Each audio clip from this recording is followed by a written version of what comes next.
Hello students, क्या हाल चाल है बेटा। उम्मीद करता हूं कि सब बढ़िया होंगे और बहुत अच्छे से आप लोग अपना काम कर रहे होंगे, पढ़ाई कर रहे होंगे। काम मतलब पढ़ाई, ठीक है। और ये भी उम्मीद करता हूं कि अब तक के 10 चैप्टर जो मैंने क्लास 11 के कक्षा 11 के आपको करवा दिए हैं, जो कि आपके इस चैनल पर प्लेलिस्ट में एक एक चैप्टर उपलब्ध है। आप जब चैनल के पेज पर जाओगे और वहां पर प्लेलिस्ट पे क्लिक करोगे ना, तो आपको चैप्टर नंबर 1, चैप्टर 2, चैप्टर 3 इस तरीके से आपको सारे चैप्टर्स मिल जाएंगे। उम्मीद करता हूं आप लोगों ने, बहुत बच्चों ने कर भी लिए होंगे। और अगर कोई चैप्टर नहीं किया है तो आप लोगों को ये मैं पहले भी कह चुका हूं कि क्योंकि क्लास 11 का जो ये कोर्स है बेटे बहुत इंपॉर्टेंट है। अब इंपॉर्टेंट इस लिहाज से नहीं है कि इसका बोर्ड में पेपर में क्वेश्चन आएगा, ये एक फर्स्ट स्टेप है। अगर आप 12वीं में अच्छे नंबर चाहते हैं, क्लास 12th में आप गणित में अच्छे नंबर चाहते हैं, तो हर एक चैप्टर जो है संबंध रखता है, कनेक्शन रखता है 12वीं का 11वीं से।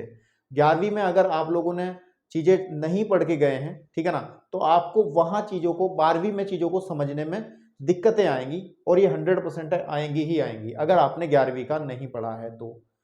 कम से कम एक बार चैप्टर में से निकल के तो चले ही जाएं, है ना, कि एक बार चैप्टर को देख करके निकल ही जाएं, ताकि चैप्टर की उन बेसिक बातों को आप समझ पाएं जो उसके अंदर हैं। ठीक है बेटा। तो इसी क्रम में बेटे आज हम जिस चैप्टर की शुरुआत करेंगे वो बहुत ही इंपॉर्टेंट फिर वही बात कहूंगा, इंपॉर्टेंट इस लिहाज से कोई चैप्टर नहीं होता कि पेपर में ज्यादा नंबर का आता है। ये इंपॉर्टेंट इस लिहाज से क्योंकि आगे आने वाली जिंदगी में ये चैप्टर, ये अध्याय आपको बहुत कुछ देगा। बहुत कुछ देने का मतलब है कि इसकी चीजों का इस्तेमाल हम लोग, आप साइंस ग्रुप में कहीं भी आगे बढ़ेंगे, ठीक है ना, किसी भी साइंस ग्रुप को लेकर के साइंस स्टूडेंट्स जितने भी हैं, चाहे इंजीनियरिंग में जाएं चाहे अन्य ब्रांचेस में जाएं, तो वहां पर हमें ये चैप्टर जो 11वां चैप्टर है शंकु परिच्छेद कॉनिक सेक्शन, इसका बहुत ही बेहतरीन इस्तेमाल देखने को मिलेगा। अगर यहां से आपने इसको पकड़ने की कोशिश नहीं की तो मैं इस बात को कहने में मुझे कोई दिक्कत नहीं है कि आप बड़ी दिक्कत में आ जाओगे बाद में। ठीक है। तो उम्मीद करता हूं कि आप इन चीजों को समझते हुए चलेंगे, अच्छे से तैयार करते हुए चलेंगे और समझदार होने का परिचय देंगे। ठीक है। तो मेरे भाई, इस चैप्टर के अंदर बेसिकली आज हम लोग पहला लेक्चर आपके सामने लेकर आए हैं। उस लेक्चर में सीधी बात है कि पहली एक्सरसाइज का इंट्रोडक्शन हमें करना है। और मैंने अगर किताबें देखी हैं बहुत सारी, तो मैंने एक बात महसूस की है कि ये बहुत ही वाइड चैप्टर है, बड़ा चैप्टर है। और लेकिन एनसीईआरटी को देख के लगता है कि बहुत छोटा चैप्टर है। बड़े चैप्टर का मतलब है कि इसके अंदर बातें समझने लायक बहुत है, क्वेश्चंस भी बहुत बनते हैं। तो लेकिन बड़ा है, वाइड है, हमें इससे कोई मतलब नहीं। हम लोग अभी स्कूल लेवल की बात करेंगे, यानी कि आपके 11th लेवल की बात करेंगे 11वीं के। और जितना एनसीईआरटी के अंदर हमें कहा गया है कि इतना पढ़ो, उतना हम पढ़ेंगे। और यही पहला स्टेप रहेगा। आगे की चीजें खुद ब खुद समझ में आएंगी जब आपको बेसिक स्कूल लेवल वाला समझ में आ जाएगा। ये चैप्टर का पूरा, इसकी बुनियाद आपकी मजबूत रहेगी। तो फिर आप जब आगे बढ़ोगे ना, कुछ भी एक्स्ट्रा पढ़ने को मिलेगा तो वो इससे ऊपर ही जाएंगे। और अगर आपका बेसिक मजबूत रहेगा तो बेटा आप आसानी से उन चीजों को भी समझ लेंगे जो आगे आपको पढ़ने को मिलेंगी इस चैप्टर से संबंधित। ठीक है। तो बेसिकली इस चैप्टर की शुरुआत जब करते हैं, कोई भी टीचर करता है, जब मैंने पढ़ा था तब भी, क्योंकि इस चैप्टर के अंदर हमें कुछ वक्र पढ़ने हैं, कुछ कर्व पढ़ने हैं। वक्र है ना आपके पास में, और वक्र का मतलब होता है अंग्रेजी में कर्व, हम लोग कहते हैं, क्या कहते हैं, कर्व। ध्यान रखना, अंग्रेजी भाषा का भी बहुत ध्यान रखना है। भाषा का मतलब आपको ये नहीं कह रहा हूं कि अंग्रेजी में बोलना है, लिखना है, नहीं। टर्म्स जो हैं, जो पद हैं, उनको अंग्रेजी में ध्यान रखना है। जैसे वक्र को क्या कहते हैं, कर्व कहते हैं अंग्रेजी में। तो जैसे शंकु परिच्छेद है, इट्स कॉल्ड, इसको हम कहेंगे कॉनिक सेक्शन, है ना। अभी सब समझ में आएगा। तो इस चैप्टर की जो शुरुआत की जाती है, बेसिकली जो भी करता है हम इस चैप्टर के अंदर कुछ वक्र पढ़ते हैं। जैसे हमने इससे पहले वाले चैप्टर में, चैप्टर नंबर 10 के अंदर हमने सरल रेखाएं पढ़ी हैं, सरल रेखाओं के समीकरण, उसकी सब चीजें बातें पढ़ी हैं ना, सरल रेखाएं पढ़ी हैं। तो इसी तरीके से हम लोग अब इसके बाद आते हैं, सबसे पहले हम वृत्त पढ़ेंगे, सर्कल पढ़ेंगे, ठीक है ना। उसके बाद हम लोग पढ़ेंगे परवलय। ये क्या चीज है, जिंदगी में पहली बार कुछ बच्चों ने नाम सुना होगा, शायद फिजिक्स में सुन लिया होगा जिन्होंने परीक्षा पे पढ़ लिया होगा। उसके बाद में हम लोग पढ़ेंगे दीर्घवृत्त पढ़ेंगे। ये क्या चीज होती है, बिल्कुल आप लोगों के लिए नई है, मुझे पता है कि आप थोड़ा डाइजेस्ट करने में इसको समय लेंगे, लेकिन मैं भी आपको समझा के छोड़ूंगा। और लास्ट में हम लोग इसके बाद में पढ़ेंगे अति परवलय। तो ये 4 वक्र हम पढ़ेंगे, कर्व हम लोग पढ़ेंगे, अति परवलय, ठीक है ना। तो ये 4 चीजें हम लोग पढ़ेंगे, 1, 2 एंड 3, ठीक है। और एक्सरसाइज की जो शुरुआत है बेसिकली जो 11.1 है, 11.1 है, उसमें हम सीधा वृत्त के ही क्वेश्चंस करेंगे। लेकिन आज के इस लेक्चर के अंदर मैं इस चीज पे नहीं डिस्कस कर रहा हूं, क्योंकि बेसिकली जो समस्याएं मेरे को आई हैं जब मैं 12th पे था, तो उस समय मुझे यही नहीं पता था कि पढ़ तो हम व्रत रहे हैं, परवलय रहे हैं, दीर्घवृत्त रहे हैं, शंकु और परिच्छेद, शंकु परिच्छेद यानी कि कॉनिक सेक्शन इज व्हाट, इसका क्या मतलब है, ये क्यों इसका नाम ऐसा रखा गया है। तो आज के इस लेक्चर के अंदर आपको यही समझने को मिलेगा कि शंकु परिच्छेद क्या है, और हम लोग इससे, इस चीज से फिर इस पे क्यों चले जाते हैं, बाद में इनको क्यों पढ़ते हैं, ठीक है ना। क्योंकि बेसिकली क्या है कि इसको समझना बहुत जरूरी है, ठीक है। चलिए देखिए, तो आराम से समझेंगे, थोड़ा सा आप लोगों से उम्मीद करता हूं कि इसमें समय दोगे आप, जल्दबाजी में स्पीड तेज करके देखने की कोशिश ना करें, स्किप करने की कोशिश ना करें, बहुत जरूरी चीजें हैं, बहुत इंपॉर्टेंट है। तो शंकु परिच्छेद क्या है, कॉनिक सेक्शन क्या है। देखो शंकु आपने पढ़ा था, कोन जो है आपने पढ़ा था छोटी क्लासेस में। कोन मतलब शंकु, आपको पता है कि इस तरीके की आकृति जो है, अगर हम बात करें तो आपने ये पढ़ी थी शंकु। और प्रैक्टिकली दैनिक जीवन में अगर हम लोग बात करें, जैसे आइसक्रीम और जो बर्थडे में टोपी यूज करते हैं, टोपी कैप लगा लेते हैं छोटे बच्चे, तो वो शंकु होता है। और परिच्छेद का मतलब होता है सेक्शन, सेक्शन मतलब काट देना, ठीक है। तो शंकु परिच्छेद, शंकु को अगर हम किसी समतल से काट देंगे ना तो कुछ होगा, और वो क्या होगा उसी पे बात करनी है, उसी के बाद आगे बढ़ना है हमें, ठीक है। तो शंकु परिच्छेद क्या है, इसको हम छोटा सा एक लैंग्वेज लिखते हैं, उसके बाद आगे बढ़ते हैं, ठीक है ना। शंकु परिच्छेद, ठीक है ना, शंकु परिच्छेद मैं डेफिनेशन पहले लिखता हूं, फिर उसको क्लियर करता चलता हूं। शंकु परिच्छेद, ठीक है ना, परिच्छेद वे वक्र हैं, क्या है, वक्र हैं, वक्र मतलब कर्व, अंग्रेजी में ध्यान रखना बेटे, क्या कहते हैं, कर्व। वे कर्व हैं जो एक लंब वृत्तीय, अभी सब बताऊंगा मैं आपको, लंब वृत्तीय, ठीक है, लंब वृत्तीय द्विशंकु, ये क्या है भाई, अब शंकु पढ़ा था, द्विशंकु नया शब्द है, द्विशंकु, ठीक है ना।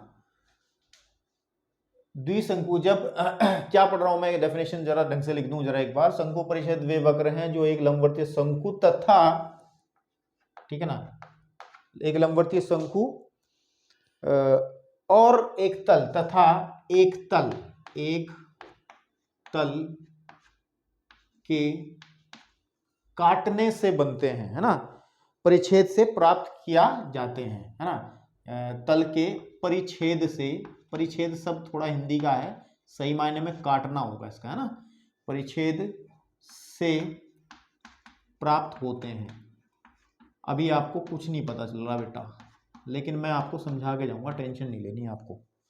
देखो मैंने क्या लिखा है, एक डेफिनेशन लिखी है, और सामने ये बात लिखने का मेरा मेन मकसद ये था कि इसको समझाते हुए सारी बात मैं आपको समझाऊंगा कि उसने क्या कहा, शंकु परिच्छेद जो है वो वक्र है, और वक्र कौन कौन से मैं बता चुका हूं। सबसे पहला व्रत होता है, दूसरा फिर वो परवलय होता है ना आपके पास में, तीसरे पे आपका दीर्घ व्रत आता है, ठीक है, दीर्घ व्रत आता है आपके पास में, और चौथे पे आप अति परवलय को पढ़ते हो। तो मतलब क्या है कि शंकु परिच्छेद वक्र हैं, वक्र कौन कौन से, ये वाला, ये वाला, ये वाला और ये वाला।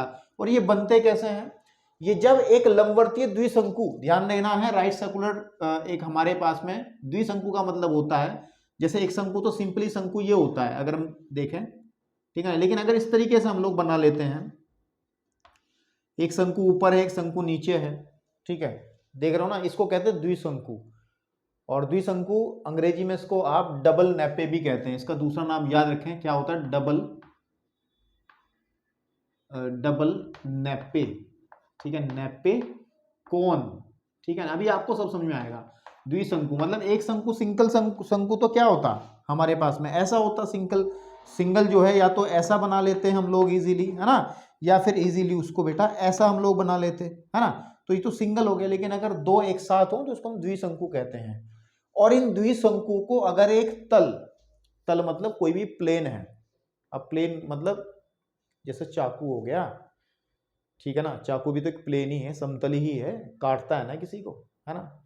तो जब एक तल इसको कट करेगा, कैसे कट करेगा, ऐसे कट कर ले, है ना, आपके पास में ये तल इसको ऐसे कट कर ले, या कैसे भी ऐसे कट कर ले, कैसे भी कट करेगा, मैं आपको बताऊंगा कैसे कैसे कट करेगा, तो हमें कुछ वक्र मिलेंगे, और वो वक्र ही हमारे जो है वो शंकु परिच्छेद वही कहलाते हैं बेसिकली, ठीक है आपके पास में। लेकिन जस्ट बिफोर इट, इतना पढ़ने के बाद में हम चलते हैं, ठीक है ना, ये डेफिनेशन आपको लिखी रहेगी यहाँ, कोई दिक्कत नहीं है। तो चलते हैं, सबसे पहले हम लोग एक डिस्कस करेंगे एक चीज इसके अंदर, और वो है आपकी एनसीईआरटी उठानी पड़ेगी थोड़ी सी, क्योंकि मैं एनसीईआरटी को ज़्यादा इज्जत देता हूँ, इज्जत तो देनी भी चाहिए। सबसे पहले हम पढ़ेंगे शंकु के परिच्छेद, ठीक है ना, क्या पढ़ेंगे हम लोग, शंकु के परिच्छेद, ठीक है, अंग्रेजी में इसको कह सकते हैं section of cone, section of cone.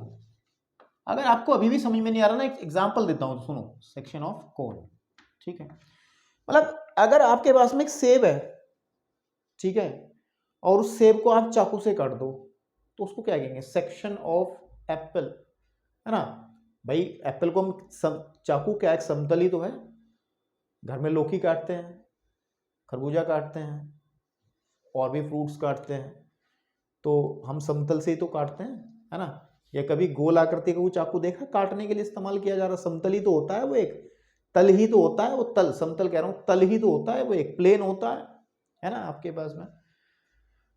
तो अभी इस डेफिनेशन में बाद में आएंगे, सबसे पहले इस चीज को समझते हैं हम, ठीक है। लेकिन पहले हम लोग एक चीज समझते हैं, ध्यान से देखना कि एक, देखो सुनो, अब ध्यान से सुनना, ठीक है।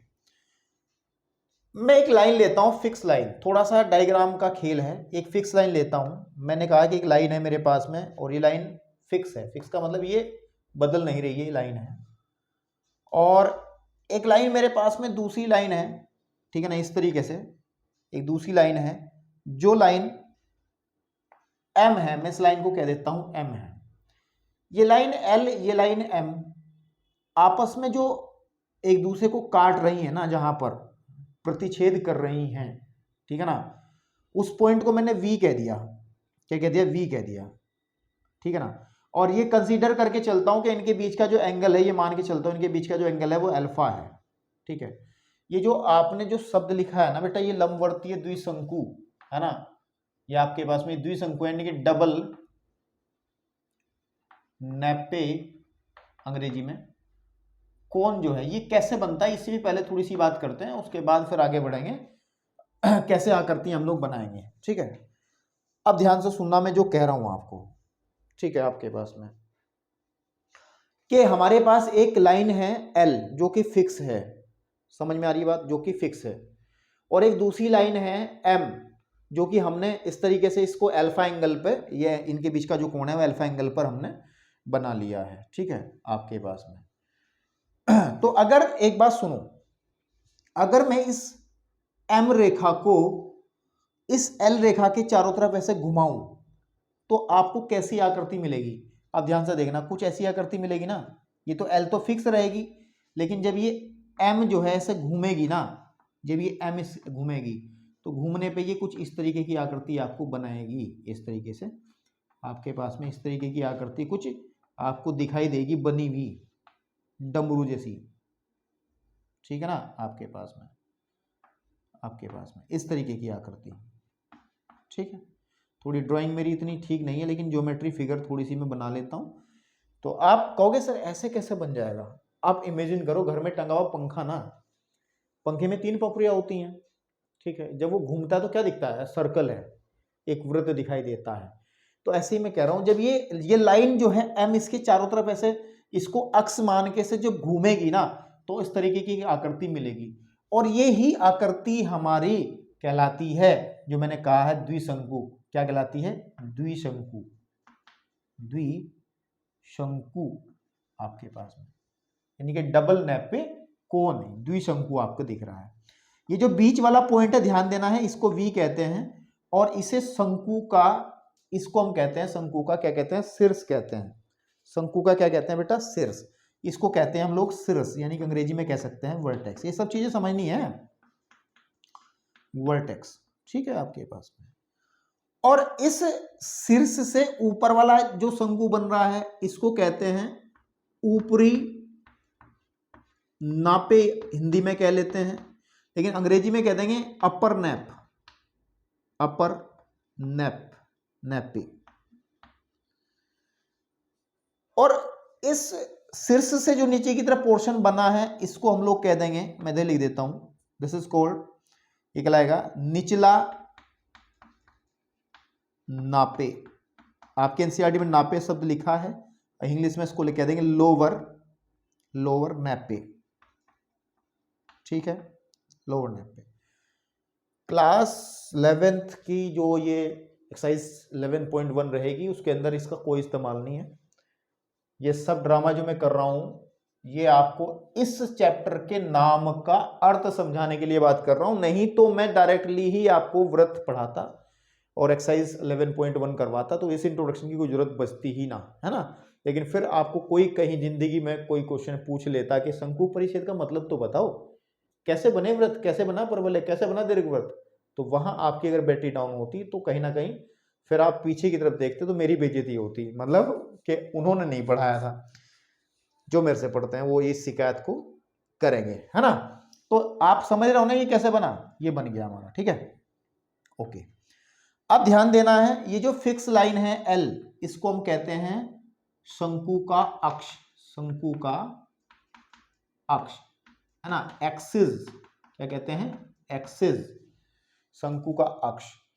और ये वाली जो लाइन थी, ये लाइन कौन सी है, जो लाइन घूम रही है, ये लाइन M है। इस M लाइन को हम लोग कहते हैं, इस M लाइन को हम लोग कहते हैं जनक, क्या शब्द इस्तेमाल होता है इसके लिए, शंकु का जनक, शंकु का जनक, जनक ही शब्द इस्तेमाल किया है एनसीईआरटी वालों ने, पैदा करने वाला जनक, चलो कोई बात नहीं, शंकु का, इसको हम जनक कहते हैं, क्या कहते हैं, जनक। इस M लाइन को, किसको, M लाइन को, अंग्रेजी में इसको कह देंगे generator, generator, generator, generator of cone, है ना, क्योंकि कौन कौन बना रहा है, ये लाइन ही तो बना रही है। अगर ये लाइन घूमेगी ही नहीं तो फिर ऐसी आकृति आपको दिखेगी ही नहीं, है ना, तो आपको द्विशंकु मिलेगा ही नहीं, डबल नैपे कोन मिलेगा ही नहीं, तब हम आगे बढ़ेंगे कैसे।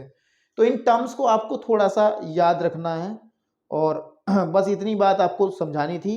अगर आपको अभी तक जो मैंने बात की है वो बात की है कि ये चीज समझानी थी आपको, लंबवर्ती द्विशंकु इस तरीके से बनता है आपके पास में, और द एंगल, ये वाला एंगल इनके बीच का अल्फा होता है, अल्फा ये होगा, है ना, आपके पास में, क्योंकि ये जब घूमेगा तो सेम एंगल पे घूमेगा ना आपके पास में। तो इतना क्लियर हो गया, उम्मीद करता हूँ इतना क्लियर हो गया होगा। तो आप लोग थोड़ी बातें इसको नोट करना चाहो तो कर लो, वैसे आपके एनसीईआरटी में भी प्रॉपर लिखा है, तो अगर यहां से नोट करना चाहते हो तो वीडियो को पॉज करके जरा नोट करें, ठीक है ना। अब हमें जो पढ़ना है, सेक्शन पढ़ना है, शंकु के परिच्छेद पढ़ने हैं। परिच्छेद का मतलब जब इस शंकु को, इस द्विशंकु को, इस द्विशंकु को, हमारे पास में द्विशंकु कैसे बना है, थोड़ा सा ये लाइन फिक्स लाइन M है, और ये जो लाइन M जो लाइन है जब ये रोटेट होगी तो हमारे पास कुछ इस तरीके की आकृति बनेगी, जो मैंने अभी आपके सामने बना दी, इस तरीके से घूमेगी और लगभग ऐसी बनाई दे, ऐसी ऐसी ऐसी आकृति आपको दिखाई देगी जो मैंने बनी। थोड़ा सा ड्राइंग पे मेरी मजाक मत लेना, थोड़ा सा समझना इस चीज़ को बस, ठीक है, फील कर लेना, क्योंकि बेसिकली ये है क्या, ये आपको ये जो फिगर है ना, ये जो चित्र है वो 3D है ना, और हम बना इसको 2D में रहे हैं, बोर्ड पर बना के दिखा रहे हैं। 3D 2D का अंतर आपको समझ में भी आ रहा होगा। जो आप अगर कभी एक फ़ोटो खिंचवाते हैं, आपका फ़ोटो सामने आता है तो वो 2D होता है, ठीक है ना। उस फोटो की एक लिमिटेशन होती है कि आपके सामने की चीज़ें वो दिखा देगा आपको, 2D वाली, आपने सामने वाले, आपकी टी शर्ट जो है, शर्ट सामने से कैसी है, सामने क्या लिखा है, आपका फेस कैसा है, वो दिखा देगा। लेकिन वो फोटो आपको ये नहीं दिखा पाएगा, आप फोटो को पलट के देख लेना, ऐसे दिखाई नहीं देगा कि आपकी टी शर्ट पीछे से कैसी है, क्या लिखा है, या आपके पीछे से ये गर्दन कैसी है, क्या है, ये पीछे वाला पोर्शन आपको नहीं दिखाई देगा। जिस तरफ से फोटो लिया जाएगा 2D में सामने से वही दिखाई देगा सिर्फ। लेकिन 3D में क्या होता है, 3 डायमेंशन में, 3V में, जब हम 3D पढ़ेंगे चैप्टर, 12वां चैप्टर है भी, तो हम क्या होता है अगर 3D कोई चित्र है, जैसे ये 3D में दिखा रहा हूं मैं भी आपको, कि आप इस चौक को घुमा करके आराम से देख सकते हो कि इसकी चौक अच्छा ऊपर से कैसी, नीचे से कैसी, सारी साइड से। तो ये जो फिगर है ये 3D फिगर है और मैं इसको 2D में बना रहा हूँ, इसलिए ये थोड़ा सा आपको कंफ्यूज कर सकती है कि ऐसा कैसे बन रही है। तो आपकी थोड़ी सी जिम्मेदारी बनती है इसको फील करें, थोड़ा दिमाग को अपने तेज करके समझें। तो अब हम लोग पढ़ेंगे एक सेक्शन। देखो मैंने सेक्शन पढ़ा है कॉनिक सेक्शन यानी शंकु परिच्छेद क्या है, कि शंकु परिच्छेद को, शंकु को जब एक तल कोई तल हम तल जो है हमारे पास को जब कट करेगा, तो तल इसको कैसे कट करेगा कि ये कुछ भी मान के चलो, हमने एक तल जो है चाकू टाइप इस तरीके से ऐसे काट दिया, तो कुछ फिगर्स निकलेंगी और उन फिगर्स कैसी कैसी फिगर्स निकलेंगी उस बारे में बात करेंगे अभी। तो अभी इसको जरा वीडियो को पॉज करो, मैं आगे बढ़ता हूँ, फिर इस चीज को समझाता हूँ आपको कैसे व्रत, कैसे प्रबलय और बाकी सब चीजें बनती हैं। ठीक है, ठीक है। तो देखो एक बात सुनो मेरी, अब मैं इसको रफ कर रहा हूँ, इधर से मैंने कहा था कि थोड़ा नोट कर लो, मैं इसको रफ कर रहा हूँ, इस वाले पोर्शन को रफ कर रहा हूँ कि ये चीज मैं बता चुका आपको, अब मुझे थोड़ी सी गहरी बातें करनी है। ठीक है, देखो अब सुनो, अभी जो हमने बात करी है कॉनिक सेक्शन की बात करी, कंडीशन नंबर फर्स्ट अभी देखेंगे कि सपोज कर लो कि ये लाइन हमारे पास में जो हमारी फिक्स लाइन है दिस इज एल, और एक लाइन जो हमने अभी डिस्कस करी थी वो लाइन एम थी, ठीक है ना आपके पास में। और जब इसको एम लाइन को हम इसके चारों तरफ रोटेट करेंगे तो कुछ ऐसी आकृति आपकी बनेगी इस तरीके से, है ना, आपकी कुछ इस तरीके से आकृति बनेगी। ठीक है, एंड ठीक है, और अच्छा ऊपर वाला पोर्शन नीचे वाला पोर्शन सेम बनेगा, मेरे से थोड़ा अलग बन रहा है क्योंकि यार फिर वो वही कहूँगा, थोड़ा सा मसला ड्राइंग का है और कुछ नहीं है ना। आपके पास में 3D फिगर है तो थोड़ा सा फील कराने में समस्या होती है बच्चों को। ठीक है, इस तरीके से ये घूम करके आपको ऐसा दिखाई देगा कुछ। ठीक है, NCERT किताब उठा लो, उसमें शर्म वाली क्या बात है भाई, कोई शर्म वाली बात नहीं है। ठीक है ना आपके पास में, ओके। देखो अब ये हमारा एक डबल नेप कोन है, द्विशंकु है। इस शंकु को जब एक समतल कट करेगा, जैसे आप सेब को चाकू से काटते हो तो कुछ इस तरीके से कटेगा, या तो हम ऐसे सीधा काट लेंगे या ऐसे काट लेंगे या इसको ऐसे काट लेंगे, ऐसे काट लेंगे, कई सारे तरीके हो सकते हैं काटने के। लेकिन सब तरीकों में एक चीज कॉमन होती है, उस चीज को ध्यान देना है कि जब हम लोग क्या करते हैं, जब हम लोग किसी समतल से इस कोन को कट करते हैं, मान के चलो मैंने इस तरीके से कट करा, ये समतल हमारा ये हो गया, ये वाला समतल, थोड़ा फिगर में इसको अच्छे से 3D सी बना के दिखाऊं इसको इस तरीके से। ठीक है, हमने इसको इससे ऐसे कट करा, लेकिन हम एक चीज देखेंगे, आपको पता है था एंगल, आपको पता है इस लाइन एल के और इस लाइन एम के बीच का जो एंगल है, हमने अभी बात बताई थी आपको कि वो तो अल्फा होगा, है ना, वो तो अल्फा होगा, ये भी अल्फा इधर वाला होगा। लेकिन जब हम समतल, जब इसको कट करता है शंकु को, तो एक एंगल बनता है जो इस समतल और इस शंकु की अक्ष के बीच होता है। उस एंगल को हम लोग, जो ये एंगल दिख रहा है आपको, थोड़ा सा जूम करके अच्छी क्वालिटी में वीडियो को देख लो, इसको हम लोग कहते हैं बीटा। और बीटा की डिफरेंट डिफरेंट वैल्यूज पर, अलग अलग मान पर हमें वो जो वक्र हैं वो प्राप्त होते हैं। बीटा ही डिसाइड करता है कि हम लोग एक वृत्त प्राप्त करेंगे या एक अति परवलय प्राप्त करेंगे या दीर्घवृत्त प्राप्त करेंगे या फिर एक परवलय प्राप्त करेंगे, वो डिसाइड करेगा बीटा।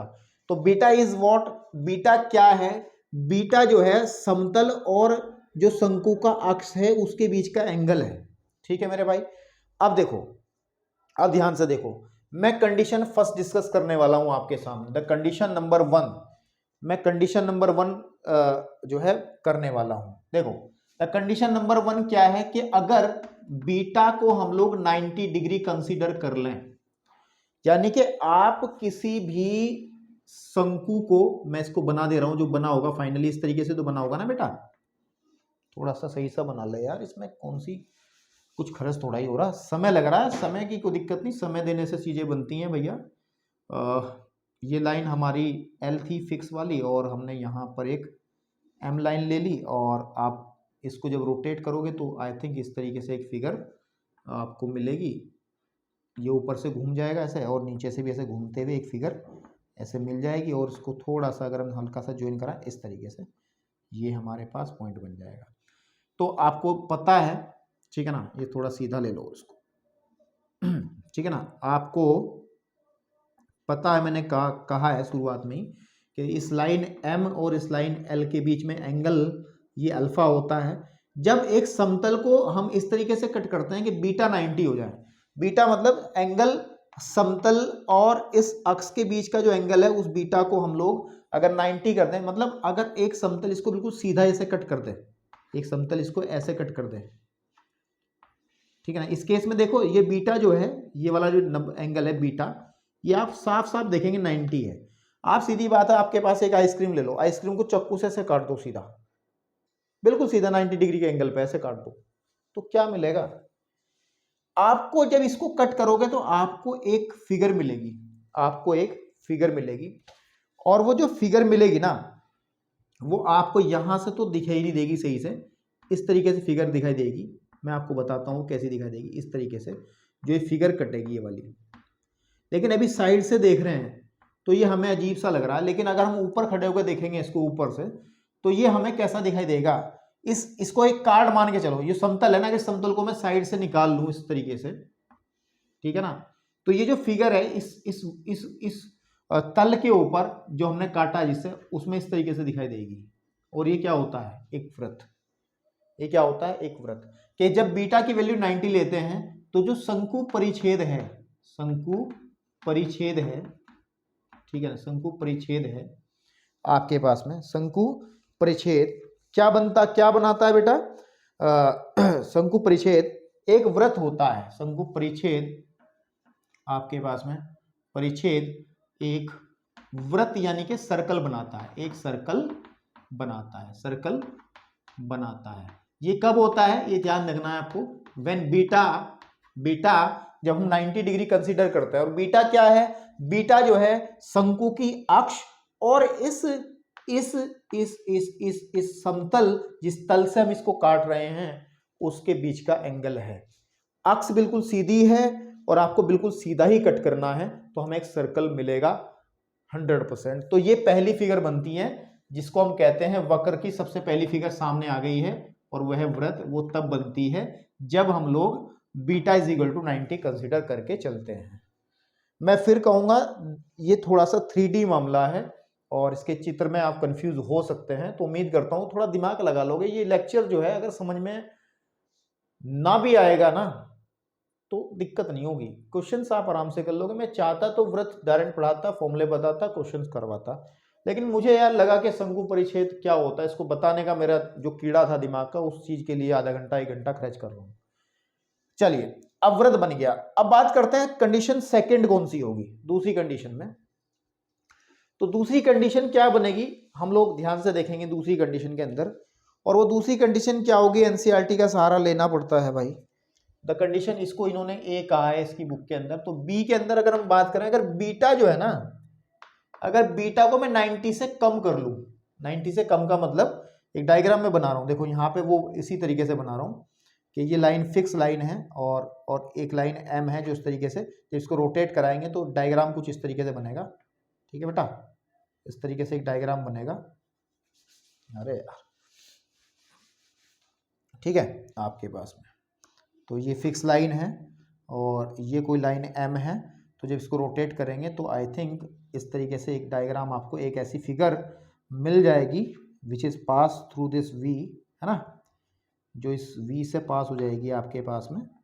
तो थोड़ा सा आपको भी एडजस्ट करना पड़ेगा मेरी ड्राइंग के साथ में, और भाई मैं तो स्ट्रगल कर ही रहा हूँ इसमें, ठीक है ना, आपके पास में। तो इस तरीके से आपको ये मिल जाएगा, हर बार बनाना पड़ रहा है ना ये, ठीक है ना। अब इस केस में अगर हम बीटा को 90 से कम रखें, मतलब हम इसको बिल्कुल सीधा नहीं कट कर रहे, इसको ये एग्जैक्ट 90 एंगल था, इसको कम करना है तो उसको थोड़ा सा नीचे की तरफ टेंड करना पड़ेगा, है ना। नीचे की तरफ टेंड का मतलब है कि हम लोग कैसे कट करेंगे, कैसे कट करेंगे, इस तरीके से कट करेंगे।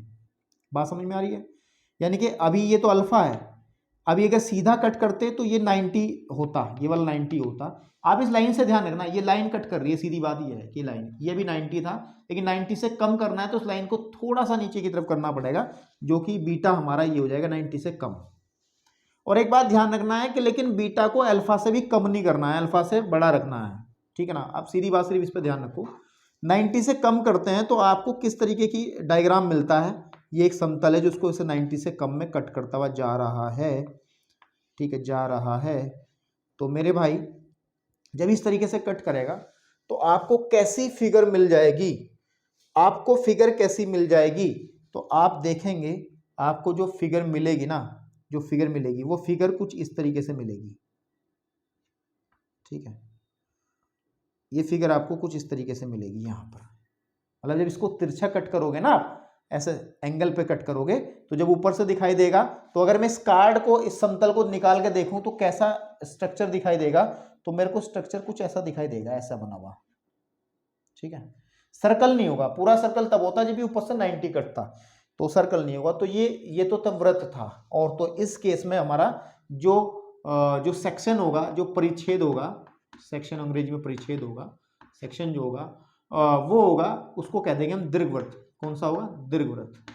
दीर्घवृत्त ये कब कंडीशन है? जब बीटा को हम 90 ना लेकर के हम लोग क्या कर लेते हैं, 90 से थोड़ा कम, तो हमारा बन जाता है, 90 से कम ले लेंगे लेकिन अल्फा से बड़ा ही रखेंगे। ठीक है, क्योंकि अल्फा से भी छोटा ले लेंगे तो फिर ये बहुत नीचे की तरफ आ जाएगा, उस समय ये इसको भी कट करना शुरू कर देगा, तब दिक्कतें होंगी। तो ध्यान रखना है अल्फा को बीटा से थोड़ा बड़ा रखा जाए। तो ये कंडीशन है जब दीर्घवृत्त मिलता है, और ये कंडीशन है जब आपको एक वृत्त मिलता है। ठीक है मेरे भाई। अब एक थर्ड कंडीशन है, कंडीशन नंबर सी। अगर हम लोग अल्फा एंड बीटा को इक्वल कर लें, यही तो है, अगर हम लोग अल्फा एंड बीटा को सेम कर लेते हैं तब क्या कंडीशन बनती है। तो फिर हम डायग्राम बना लेते हैं। तो डायग्राम से वही सीधी बात है, this is a fix line L, ये एम है। जब इसको रोटेट करेंगे इसके चारों तरफ, ठीक है मेरे भाई, इस तरीके से, ठीक है, रोटेशन। अरे भाई कुछ सीख लो थोड़ा सा। जब मैं प्रैक्टिस में था यार, प्रैक्टिस में तो अभी भी हूँ लेकिन इतना नहीं हूँ, तब मैं फिगर बढ़िया बनाता था। चलिए कोई बात नहीं। और इसी तरीके से हम लोग अगर बात करेंगे तो दिस इज ये नीचे वाला जो नैपे है ना, डबल नैपे है ना, ये अपर नैप लोअर नैप। तो लोअर नैप कुछ इस तरीके से बनेगा, है ना, लोअर नैप भी कुछ ऐसा ही बनेगा। एक बात ध्यान रखना कि ऊपर वाला नीचे वाला थोड़ा मतलब नाप में ये नीचे बड़ा है ऊपर छोटा, ऐसा नहीं होगा, ये सेम बनेगा। वो मेरी त्रुटि है बनाने की। ठीक है, देखो अब ध्यान से देखो, ये अल्फा है, ये क्या है? अल्फा है। अब अगर ये अल्फा है और हमने एक इसको इस तरीके से समतल से कट करना है कि अल्फा जितना है उतना ही बीटा होना चाहिए, इसका मतलब है हमें समतल को कैसे कट करना चाहिए। तो सीधी बात है, समतल जो आएगा, समतल बोल रहा हूं, मेरी बात को ध्यान है, तल की बात कर रहा हूं, प्लेन जो तल काटेगा इसको, जो तल इसको काटेगा, उसकी जो लाइन होगी ना, ये वाली लाइन जो उसमें थी, जो एंगल बनाने वाली लाइन है, एंगल बनाने वाली लाइन है, वो डेफिनेट सी बात है इसके समांतर आएगी, ऐसे करते हुए कुछ। अरे यार क्या कर दिया, इसके समांतर का मतलब इस तरीके से कुछ आएगी, इस तरीके से। भाई सीधी बात है, अगर समतल इस तरीके से कट करेगा, इस तरीके से कट करेगा, तभी तो ये अगर अल्फा है, ये भी तो आपके पास में ये बीटा है, तभी तो बराबर होंगे। क्योंकि दो अगर समांतर रेखाएं होंगी तभी तो ये वाला एंगल और ये वाला एंगल इक्वल होगा। समझे नहीं आप? ठीक है ना, आपके पास में, या फिर ये वाला एंगल जो था ना हमारे पास में, ये वाला एंगल हमें इसके इक्वल दिखाना है, तो सीधी बात है कि ये वाली लाइन इसके समांतर आनी पड़ेगी। इसका मतलब जब हम इस तल से इस डबल नैप कोन को काटेंगे तो सीधी बात है उसका एक हिस्सा जो है वो ऊपर टॉप से आएगा, मतलब इसका इस तरीके से नहीं कटेगा, इसके दोनों फेजेस नहीं कटेंगे। फिर जैसे ये कट रहा था ना, इधर से ये वाली साइड भी कट रही थी, ये वाली साइड भी कट रही थी, इसमें भी ये वाली साइड भी कट रही थी, ये वाली साइड भी कट रही थी, लेकिन इसमें क्या होगा, इसमें केवल ये वाली साइड कटेगी एंड ये वाली साइड नहीं कटेगी, क्योंकि हमें alpha is equal to beta रखना। फिर कैसी फिगर मिलेगी आपको, ठीक है ना, फिर आपको कैसी फिगर मिलती है उसको ध्यान से देखेंगे। तो फिगर आपको थोड़ा सा यहाँ पे घिचपिस्सा हो गया, लेकिन थोड़ा अगर एनसीईआरटी का सहारा लेंगे ना तो आपको अच्छे से क्लियर समझ में आएंगी चीजें और भी। तो यहाँ से आपको इस तरीके की एक फिगर मिलती है, ठीक है ना, आपके पास में इस तरीके की फिगर मिलती है, ये वाली फिगर। शायद ये बड़ा होच पोच वाला मामला होगा, लेकिन एनसीईआरटी का थोड़ा सहारा लेंगे तो उम्मीद करता हूँ समझ में आ जाएगा। मतलब फिगर कैसी मिलेगी, कार्ड को बाहर निकाल के देखा जाए, मतलब इस तल को बाहर निकाल के, प्लेन को बाहर निकाल के देखें तो उस पर एक ऐसी इस तरीके की कुछ फिगर मिलेगी इस तरीके से, और इस फिगर को हम लोग कहते हैं परवलय। इस कंडीशन को हम कहते हैं कि हमें परवलय मिला है। क्या मिला है? परवलय। ध्यान देना, अंग्रेजी में इसको हम इलिप्स कहते हैं। क्या कहते हैं? इलिप्स। किसको इलिप्स कहते हैं बेटा? किसको इलिप्स कहते हैं? दीर्घवृत्त को अंग्रेजी में इलिप्स कहते हैं।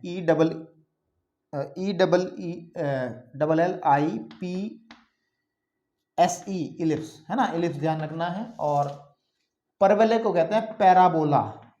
पैराबोला, ठीक है ना, कौन सा? पैराबोला। तो पैराबोला कब मिलता है? जब आपको alpha is equal to beta हो जाता है। इन दैट केस हमें मिल जाएगा। इसको समझ लेंगे कैसे क्या बनता है, और मैंने पूरा प्रयास किया है। वैसे अब आपको इसका अर्थ समझ में आना शुरू हो गया होगा कि शंकु परिच्छेद क्या होता है। अब इसका एक लास्ट केस और बचता है, क्योंकि 4 ही बनते हैं हमारे दीर्घवृत्त वाले। तो मैं एक काम करता हूं, मैं इस वाले पोर्शन में आपको डी पार्ट दिखा देता हूं, ठीक है ना। बेहतर है कि आप फिगर्स को ना, जो डायग्राम है वो एनसीईआरटी से देख लें और बनाने की कोशिश करें ताकि चीजें क्लियर हो। तो मैं क्या कर रहा हूं, अब इसको एज इट इज रखता हूं, ठीक है ना, एज इट इज रखता हूं। और मैं क्या करता हूं, मैं अब थर्ड कंडीशन आपको दिखाऊंगा बना करके, ठीक है। तो इन थर्ड कंडीशन में क्या होगा, उसके अंदर क्या होगा, थर्ड कंडीशन में अगर हम बीटा को, ठीक है ना, अगर हम बीटा को, मैं थर्ड डी कंडीशन बात कर रहा हूं मैं, अगर हम जो बीटा एंगल है, बीटा एंगल को हम अल्फा से छोटा ले लें, और इतना भी छोटा ना ले, 0 से थोड़ा सा बड़ा ही रखें, बिल्कुल ऐसा सीधा ना ले लें, क्योंकि आपको पता है ना, जब हम तल से काटेंगे तो आपको पता है ये वाला अल्फा है। तो हम लोग किस तरीके से कट करना है, हमें अल्फा से छोटा एंगल लेना है। तो अभी देखो ये सीधा था, फिर हमने थोड़ा सा एंगल लिया, फिर और एंगल लिया। तो आपको इस तरीके से कट करना है कि ताकि जो हमारे पास में कि जो हमारे पास में जो एंगल होगा बीटा वो अल्फा से कम रहे। तो किस तरीके से हम लोग इसको इस तरीके से कट करेंगे, ताकि इस तरीके से, ठीक, आपके पास में थोड़ा देख लूँ मैं भी, हाँ, इस तरीके से, ताकि ऐसे कट करते हुए नीचे की तरफ निकल जाएगा ये, क्योंकि ये अल्फा है और ये वाला बीटा है। अब देख पाओगे आपके अल्फा बड़ा है, बीटा छोटा है। तो इस केस में क्या होगा कि ये जो समतल है, समतल के बीच वाली लाइन है, ये क्या करेगी, ये दोनों अपर नैप को भी कट करेगी, नीचे वाले को भी कट करेगी। अब तक क्या देखा आपने, ऊपर वाले में हमने काट के दिखा दिया सब। तो इस केस में क्या होता है, दोनों चीजें कटती हैं। इस वाले केस में अगर अल्फा जो है वो बड़ा रहे और बीटा छोटा रहे, तो इस वाले केस में दोनों चीजें हमारी ये कटती हैं। तो इस तरीके से जो हमारा समतल बनेगा, इस तरीके से यहाँ पर, ठीक है ना। तो इसको थोड़ा सा जैसे इन्होंने बनाया है उसको थोड़ा सा ध्यान दे लें, तो आपको शायद थोड़ी बातें क्लियर हो जाएंगी, ठीक है। तो फिर किस तरीके की सेक्शन मिलेंगे हमें, किस तरीके के हमें सेक्शन मिलेंगे, किस तरीके से परिच्छेद हमें मिलेंगे, ठीक है ना। आपके पास में डायग्राम में थोड़ा होच पोच है, लेकिन चलिए बेटा कोई बात नहीं, कोई बात नहीं, आप लोग एनसीईआरटी का सहारा भी लेकर के समझ सकते हैं। इतना तो आपके पास है ही, एनसीईआरटी बुक तो है ही है। तो आप एक चीज देखेंगे कि यहाँ पर जो चीज कटेगी वो किस तरीके से कट होगी, वो आपकी कट होगी कि इस तरीके से आपको मिलेगा, ठीक है। इस तरीके से आपको एक आकृति मिलेगी, विच इज जो यहाँ तक की जाएगी, इस तरीके से यूं एक आकृति ऊपर की तरफ कट होगी, इस तरीके से यहाँ, ठीक है, यहाँ पे ये वाली, ठीक है, आपके पास में। और नीचे भी सेम आकृति इस तरीके से कट होगी, और वो आकृति किस तरीके से कट होगी भाई, वो आकृति कट होगी इस तरीके से हमारे पास में, ठीक है, ये वाली। और अगर इसको कार्ड को आप बाहर निकाल के देखोगे, मतलब इस समतल पे किस तरीके से आकृति प्रदर्शित होंगी, फिर इस तरीके से आकृति प्रदर्शित होगी, ठीक है। और इस फिगर को ना, ये दो अपोजिट फिगर्स बनती हैं। आपने देखा ये था परवलय, परवलय वैसे ऐसा भी हो सकता है, ऐसा भी हो सकता है, फिर ऐसा भी हो सकता है ना। तो ये तो डिपेंड करता है, कार्ड को सीधा कर दोगे तो ऐसा हो जाएगा, थोड़ा उल्टा कर दोगे तो ऐसा हो जाएगा, और थोड़ा सा घुमा दोगे तो ऐसा हो जाएगा। तो हमारे परवलय 4 टाइप के होते हैं, जब हम पढ़ेंगे तो बताएंगे चारों टाइप के बारे में। तो इसी तरीके से हमारा ये दीर्घवृत्त बनेगा उसमें केवल एक ही इस तरीके की आकृति होती है, और ये हमारा दीर्घवचनी, सॉरी, ये बनता है फिर इस केस में हमारा बनता है अति परवलय, अति परवलय। और अति परवलय को अंग्रेजी में कहते हैं हाइपरबोला, हाइपरबोला, ठीक है। वो पैराबोला है, ये हाइपरबोला है। तो इस तरीके से आकृतियां बनती हैं। तो मैंने आपको बताया था कि शंकु परिच्छेद के वक्र हमें जो मिल रहे हैं, है ना, वक्र हैं जो एक लंबवर्तीय द्विशंकु तथा एक तल के प्रतिच्छेद से प्राप्त होते हैं। मैंने बता दिया कि कैसे कैसे प्राप्त होते हैं। और मैं भी कहूँगा कि चैप्टर इस चीज़ को दिमाग में रख करके ये मत मान के चलेंगे चैप्टर बहुत ही डेंजरस है। नहीं यार, ये तो मेरे दिमाग का एक कीड़ा था जिसको मैंने बाहर निकाला है। कोशिश करिए आपको समझाने की, क्योंकि मुझे आता था ना, कोई पढ़ाता नहीं है तो ऐसी चीज़ पढ़ाने में ज़्यादा मज़ा आता है जो कोई पढ़ाता नहीं है। और शायद आपको समझ में आया है या नहीं आया, वो भाई आपके ऊपर डिपेंड करता है। मेरी थोड़ी जिम्मेदारी बनती तो मैंने करा दिया। आप कोशिश करें समझने की भी, क्योंकि इसका नाम का अर्थ समझ में नहीं आएगा तो चैप्टर करके निकल जाओगे और दिमाग में रहेगा कि यार नाम का अर्थ ही नहीं पता हमें तो क्या है चैप्टर के। तो दैट्स ऑल ओवर। और अब हम इसके बाद एक चीज और है इसके अंदर, अभ्रस्त शंकु प्रतिच्छेद, डिजेनरेटेड कॉनिक सेक्शंस। तो मुझे नहीं लगता कि आपको, मैं सिर्फ चाहता था कि यार ये समझ में आ जाए। डिजेनरेट वाली कंडीशन जो है, अब भ्रष्ट वाली जो कंडीशन है, वो मैं आगे चलते चलते आपको समझा दूंगा क्या होता है। अभी मैं डिटेल में जाना चाहता नहीं हूँ क्योंकि आप लोग काफ़ी ज़्यादा परेशान हो जाओगे। तो हम अब इंट्रोडक्शन को सही तरीके से लेके चलने की कोशिश करते हैं ताकि आपको क्वेश्चंस करने को मिल जाए। धन्यवाद।